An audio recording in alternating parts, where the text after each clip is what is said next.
আজ আমার বিরিয়ানি খেতে ইচ্ছে করছে। তোমার কি আজ বাহিরে যেতে ইচ্ছে করছে? না, আমার আজ বাহিরে যেতে ইচ্ছে করছে না।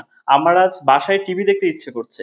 এই যে কারো কোনো কিছু করতে ইচ্ছে করছে এবং কারো কোনো কিছু করতে ইচ্ছে করছে না। এই ধরনের কথাবার্তাগুলো আমরা ইংরেজিতে বলার জন্য আমরা ব্যবহার করব feel like। কি বলেন তো আমার সাথে? feel like কারো কোনো কিছু করতে ইচ্ছে করছে অথবা কোনো কিছু করতে ইচ্ছে করছে না। এই ধরনের কথাবার্তা বলার জন্য। তো feel like এর পরে আমাদের ভার্বের প্রেজেন্ট ফর্মের সাথে ing যুক্ত করতে হবে। অবশ্যই কিন্তু ভার্বের প্রেজেন্ট ফর্মের সাথে আইএনজি যুক্ত করতে হবে, হ্যাঁ? ফিল লাইক এর পরে যে ভার্বটা থাকবে। তাহলে আমার ঘুমাতে ইচ্ছে করছে, ইচ্ছে করছে, ঘুমাতে ইচ্ছে করতেছে। তাহলে ইচ্ছে করছে অর্থে আমরা কি ব্যবহার করব? আমার আই, হ্যাঁ? Feel like F double E L feel like I feel like ঘুমানোর ইংরেজি কি? Sleep S L double E P I N G sleeping. তাহলে আমার ঘুমাতে ইচ্ছে করছে আই ফিল লাইক স্লিপিং। এই যে ফিল লাইক এর পরে ভার্বের সাথে আমরা আইএনজি যুক্ত করেছি। আমার বাইরে যেতে ইচ্ছে করছে, মানে তার বাইরে এখন যাবে বা যেতে ইচ্ছে করছে। তাহলে আমার বাইরে যেতে ইচ্ছে করছে আই ফিল কি হবে লাইক লাইক কি I feel like going G O I N G going outside O U T out S I D outside আমার বাইরে যেতে ইচ্ছে করছে। আমার খেতে ইচ্ছে করছে, হ্যাঁ? এই যে ইচ্ছে করার ইংরেজি কি? I feel like F W feel I feel like eating E A T I N G eating E A T I N G eating, হ্যাঁ? এটা ইটিং। তাহলে আমরা যে ফিল লাইক এর পরে যে ভার্ব এসছে সেই ভার্বের সাথে আইএনজি যুক্ত করেছি। আমার গাড়িটি চালাতে ইচ্ছে করছে। তাহলে লিখে ফেলি আই ফিল লাইক চালানোর ইংরেজি কি? এই যে লাইক এর পরে verb D R I V I N G driving গাড়িটি দা কার আমার গাড়িটি চালাতে ইচ্ছে করছে, হ্যাঁ? I feel like driving the car. এগুলো কিন্তু খুব বেশি প্র্যাকটিস করতে হবে মুখে বলে বলে, হ্যাঁ? তাহলে আমার ঘুমাতে ইচ্ছে করছে আই ফিল লাইক স্লিপিং। আমার বাইরে যেতে ইচ্ছে করছে I feel like going outside. তারপরে কি আছে? আমার গাড়িটি চালাতে ইচ্ছে করছে I feel like driving the car. হুম?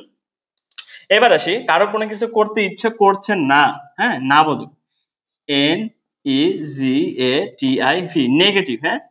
কারো কোনো কিছু করতে ইচ্ছে করছে না এই ধরনের অর্থে। তাহলে লিখেন আমার ঘুমাতে ইচ্ছে করছে না। এই জায়গাতে, হ্যাঁ, আমাদের কিন্তু এই যে সাবজেক্ট এগুলো তো সাবজেক্ট, হ্যাঁ? এগুলোর পরে আমাদের ডোন্ট বসাতে হবে। কি বসাতে হবে? ডোন্ট অথবা doesn't D O E S N T doesn't. আচ্ছা কখন আমরা ডাজন্ট বসাবো? যখনই সাবজেক্ট হিসেবে থাকবে হি শি ইট অথবা কোনো নাম। এই যে এটা তো সাবজেক্টের জায়গা না, এটা সাবজেক্ট। এই জায়গাতে যখনই হি শি ইট অথবা কোনো নাম থাকবে তখনই আমরা কিন্তু ডাজন্ট বসাবো না বোধকের ক্ষেত্রে। তাহলে দেখো আমার খেতে ইচ্ছে করছে না। তাহলে এই যে আই এর পরে সাবজেক্টের পরে শুধু আমরা ডোন্ট লিখে দিই। I don't feel like sleeping আমার ঘুমাতে ইচ্ছে করছে না। আমার বাইরে যেতে ইচ্ছে করছে না, হ্যাঁ? তাহলে আমরা লিখে ফেলি এই যে সাবজেক্টের পরে I don't I don't feel like going outside আমার বাইরে যেতে ইচ্ছে করছে না। আমার খেতে ইচ্ছে করছে না। আমরা কিন্তু সবসময় যে বলি আমার খেতে ইচ্ছে করছে এমনটি কিন্তু না। আমরা কিন্তু এটাও বলি যে আমার খেতে ইচ্ছে করছে না।